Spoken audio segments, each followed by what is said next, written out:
ito po ang solusyon para po sa may mga speaker na manipis ang suspension.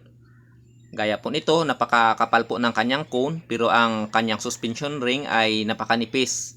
Kaya ito, gamit po ang tila ay dagdagan po natin itong kanyang suspension ring. I-trace lang po natin itong dating suspension niya mga boss. So inalis ko na pala ang rubber edging nito, ang speaker na ito. Tapos ngayon itong sa gitna po ay magbigay po tayo ng allowance dito mga boss. Tapos ito gupitin na po natin ang naguhitan natin.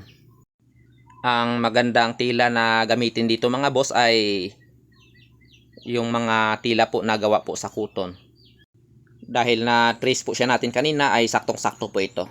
Ngayon po ay maglagay na po tayo ng rugby dito sa paligid nitong kanyang dating suspension. So dapat po ay makapal po ang paglagay natin ng rugby dito. So ulit-ulitin lang po hanggang sa malagyan po lahat. Ang maganda po sa ganitong pamamaraan ay hindi na po natin kailangan na alisin pa ang cone. So wala po tayong mababago sa original na alignment nitong speaker. Dinagdagan lang po natin ang tibay nitong kanyang suspension ring.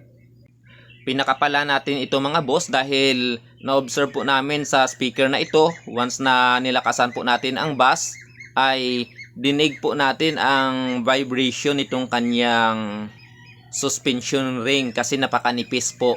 Kaya ito po ang ginawa natin. Sa paglagay po nitong tila ay dapat po medyo basa pa po ang ating rugby para malaya pa po natin siya na mai-adjust. Dapat po ay mailapat po natin ng maayos itong tila. Kung ano po ang itsura ng kanyang suspension ring sa original ay dapat po ay yun po ang itsura nito pagkatapos para sigurado po natin na nakalapat po ng maayos itong tila. Dahil na trace po natin siya kanina ay wala po tayong makikitang pinagdugtungan. So yan po ang maganda dito sa ginagawa natin. Pag nailapat na po natin siya ng maayos ay maglagay po tayo ng guhit para makat po natin itong mga existing na tela para maganda po siyang tingnan. So sa pagkat po nitong existing na tila mga boss ay dapat po kontrolado po ninyo na hindi po masyadong masusugatan ang ating cone.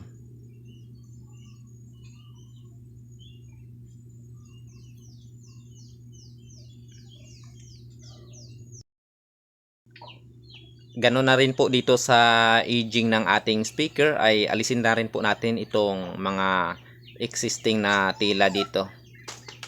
Para pag nilagay po natin ang ating rubber edging mamaya ay maganda po ang kanyang pagkalapat.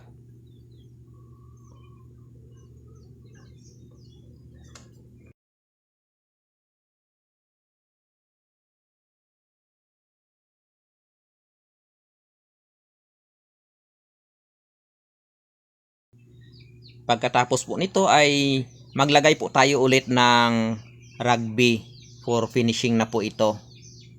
Para dagdag tibay po dito sa ating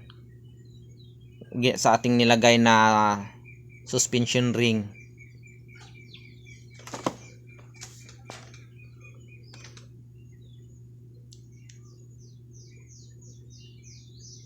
Mas makapal po ang paglagay ng rugby ay mas maganda po.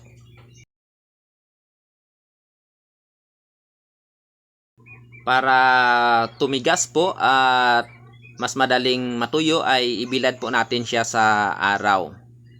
Before po natin gamitin, kailangan po hindi po bumaba sa isang araw po siya na nakabilad.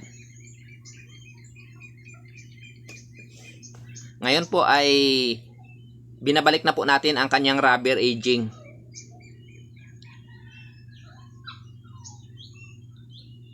Ayan, napakaganda.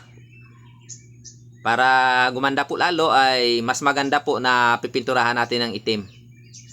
So, tinakpan ko po para hindi po malagyan ng pintura ang kanyang cone. Kasi po, bago pa naman po ang speaker na ito. Maganda po ang kanyang cone.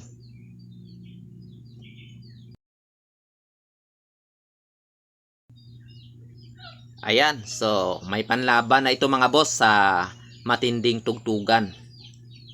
Ang speaker po na ito ay isang D18 na Rockford 1500 watts. So maraming salamat po sa pagtutok mga boss. Sana po ang video na ito ay nakatulong po para sa may mga speaker na may ganitong problema.